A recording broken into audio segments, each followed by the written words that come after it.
Hi friends, welcome back to Divisha crafts. Colour పేపర్స్తో మనం beautiful ఫ్లవర్స్ని అయితే ప్రిపేర్ చేసుకున్నామండి. ఇలా A4 షీట్ కలర్ పేపర్ని అయితే తీసేసుకొని దాన్ని సర్కిల్ షేప్లో కట్ చేసుకోవాలి. మనకి ఎంత సైజులో సర్కిల్ కావాలి, ఎంత సైజులో ఫ్లవర్ కావాలి అనే దాన్ని బట్టి మనం సర్కిల్స్ని అయితే డ్రా చేసుకోవాలి. నేనైతే ఈ సైజులో తీసుకున్నాను. ఒక A4 షీట్ పేపర్కి నాకైతే 6 సర్కిల్స్ అయితే వచ్చినాయి. మీకు పెద్ద సైజులో కావాలంటే, ఇంకా పెద్ద సైజులో ఫ్లవర్స్ కావాలంటే మీరు పెద్ద సైజులో సర్కిల్స్ని ప్రిపేర్ చేసుకోండి. చిన్న సైజులో కావాలంటే చిన్న సైజులో సర్కిల్స్ని అయితే కట్ చేసుకోండి. నేనైతే ఈ సైజులో 6 సర్కిల్స్ని అయితే తీసుకున్నాను. ఇప్పుడైతే ప్రాసెస్లోకి వెళ్ళిపోదాము. ఇట్లా ఒక సర్కిల్ తీసేసుకొని వీడియోలో చూపిస్తున్న విధంగా ఫోల్డ్ చేసుకోవాలి. ఇలా ఫోల్డ్ చేసుకున్న తర్వాత ఒక పెన్సిల్తో అయితే దాని మీద డ్రా చేసుకోవాలి. ఇలా పెన్సిల్తో వీడియోలో చూపిస్తున్న విధంగా డ్రా చేసుకొని షేప్ అనేది నీట్గా వచ్చేటట్టు కట్ చేసుకోవాలి. ఇట్లా 5 కోణాలు వచ్చినట్లయితే ఇట్లా డ్రా చేసేసుకొని షేప్ అనేది నీట్గా వచ్చేటట్టు కట్ చేసుకోవాలి. షేప్ నీట్గా వస్తే ఫ్లవర్ షేప్ కూడా నీట్గా అట్రాక్టివ్గా కనిపిస్తుంది అనమాట. ఇలా మనం షేప్ అనేది నీట్గా కట్ చేసిన తర్వాత దాన్ని మళ్ళీ కట్ చేసుకోవాలి. ఈ కొనాకు ఉంది కదా, ఆ కొనాకు పై వరకు కాకుండా మిడిల్ వరకు వీడియోలో చూపిస్తున్న విధంగా ఇట్లా చివరి వరకు కాకుండా మిడిల్ వరకు కట్ చేసుకోవాలి. ఇలా కట్ చేసుకొని మనకి ఓపెన్ చేసినట్లయితే ఒక షేప్ అయితే మనకు వస్తుంది. చాలా అంటే చాలా నీట్గా వస్తుంది అనమాట. ఇలా మనం దీన్ని ఓపెన్ చేసుకుంటూ ఉన్నామంటే ఇట్లా మనకి ఒక ఫ్లవర్ షేప్లో వచ్చేస్తుంది. మిగతా సర్కిల్స్ని కూడా సేమ్ ఇదే ప్రాసెస్లో అయితే మనం ప్రిపేర్ చేసుకోవాలండి. ఇలా మనము కట్ చేసుకొని ఓపెన్ చేసిన తర్వాత ఇట్లా మనకి ఒక ఫ్లవర్ లాగా వస్తుంది కదా, దీన్ని అయితే లోపలికైతే మనము సిజర్ ఉంటుంది కదా, సిజర్తో మనం లోపలికి ఇట్లా ఫోల్డ్ చేయాలన్నమాట. ఇలా ఫోల్డ్ చేస్తే లుక్ అనేది ఇంకా నీట్గా కనిపిస్తుంది. ఇలా మిగతా సర్కిల్స్ అన్నిటినీ ఇదే ప్రాసెస్లో మనం ప్రిపేర్ చేసుకోవాలి.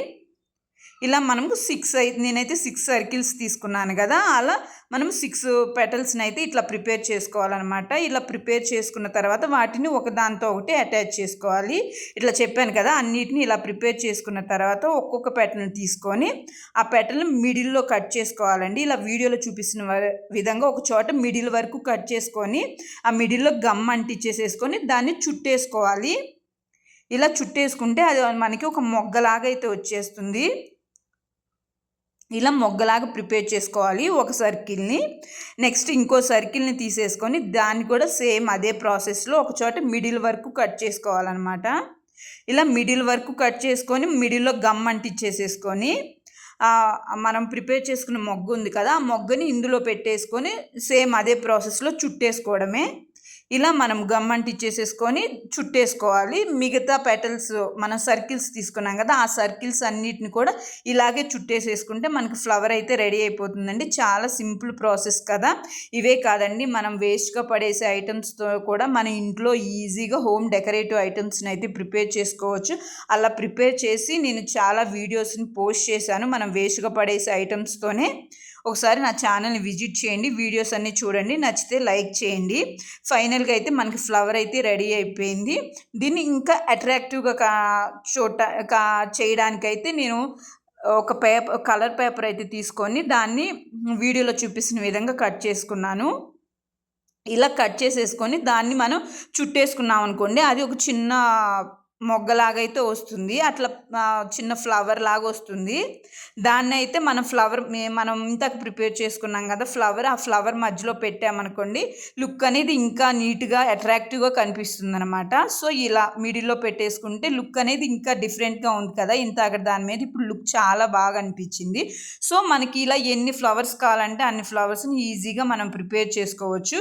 ఇప్పుడైతే ఆ ఫ్లవర్కి కాడనైతే ప్రిపేర్ చేస్తున్నాను. దానికోసం కలర్ పేపర్ తీసుకొని దాన్ని ఇలా స్టిక్ లాగా మనం ఫోల్డ్ చేసుకోవాలన్నమాట. ఇలా ఫోల్డ్ చేసేసుకొని స్టిక్ లాగా చేసేసుకుంటే మనకి కాడ కూడా రెడీ అయిపోతుంది. ఇట్లా మనం గమ్ పెట్టి అంటించేసుకుంటే స్టిక్ అయితే రెడీ అయిపోతుంది. ఈ స్టిక్కి అయితే ఆ ఫ్లవర్ని అయితే పెట్టేసుకోవాలి. ఈ స్టిక్ ఉంది కదా, దాని కొనాకునైతే మనము ఈక్వల్ షేప్లో కట్ చేసేసుకొని ఇలా వీడియోలో చూపిస్తున్న విధంగా మనము ఆ స్టిక్ని కట్ చేసుకుంటే ఆ ఫ్లవర్ని మనం అక్కడ పెట్టడానికి అయితే మనకి ఈజీ ప్రాసెస్ ఉంటుందన్నమాట. ఇట్లా మనం 4 సైడ్స్ని ఇలా కట్ చేసేసుకొని మిడిల్లో మనం ఫ్లవర్ని అయితే పెట్టేయచ్చు. సో ఫైనల్గా మనము కాడ కూడా రెడీ చేసుకున్నాము. ఇప్పుడు లీవ్స్ని అయితే రెడీ చేసుకోవాలి. దానికి కూడా గ్రీన్ కలర్ పేపర్ తీసేసుకొని దాన్ని ఇట్లా మిడిల్కి ఫోల్డ్ చేసేసుకొని లీవ్స్ షేప్ని కట్ చేసుకున్నాం అనుకోండి, మనకి లీవ్స్ కూడా రెడీ అయిపోతాయి. ఇలా మనం ఎన్ని ఫ్లవర్స్ కావాలంటే అన్ని ఫ్లవర్స్ని మనం ఈజీగా ప్రిపేర్ చేసుకోవచ్చు. నేనైతే 4 కలర్స్, ఎల్లో వన్, ఒకటి మిడిల్లో అయితే బ్లూ కలర్ అయితే ప్రిపేర్ చేశానండి. చాలా అంటే చాలా బాగున్నాయి లుక్. ఓన్లీ ఒక 3 మినిట్స్ కూడా పట్టదు దీనికి.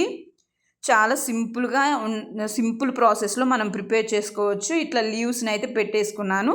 సో ఇలా నేను 5 ఫ్లవర్స్ని అయితే ప్రిపేర్ చేసుకున్నాను. ఇలా మనకి ఇంకా 5 కాదు, ఎన్ని ఫ్లవర్స్ కావాలన్నా ప్రిపేర్ చేసుకోవచ్చు. వీటన్నిటిని కలిపి గ్రీన్ కలర్, ఒక ఫ్లవర్ లాగా గ్రీన్ కలర్ టేప్తో అయితే చుట్టేసుకున్నాను. దీనికోసం ఫ్లవర్ వాజ్ కూడా ప్రిపేర్ చేశానండి. మనం దారపు కండెలు ఉంటాయి కదా, ఆ వేస్ట్గా దారం అయిపోయిన తర్వాత వేస్ట్గా పడేస్తాము. దాంతో నేను ఫ్లవర్ వాజ్ని అయితే ప్రిపేర్ చేశాను. దీనికి సంబంధించిన వీడియో కూడా నా ఛానల్లో పోస్ట్ చేశాను, ఒకసారి చూడండి. మిడిల్లో ధర్మాకాల్ బట్టి దానికి పెయింట్ అయితే వేసేసాను. ఫైనల్ లుక్ అయితే ఇలా వచ్చిందండి. మీరు వీడియో నచ్చితే మాత్రం కంపల్సరీగా లైక్ చేయడం మాత్రం మర్చిపోవద్దు. కొత్తగా నా ఛానల్ చూస్తే సబ్స్క్రైబ్ చేసుకోండి.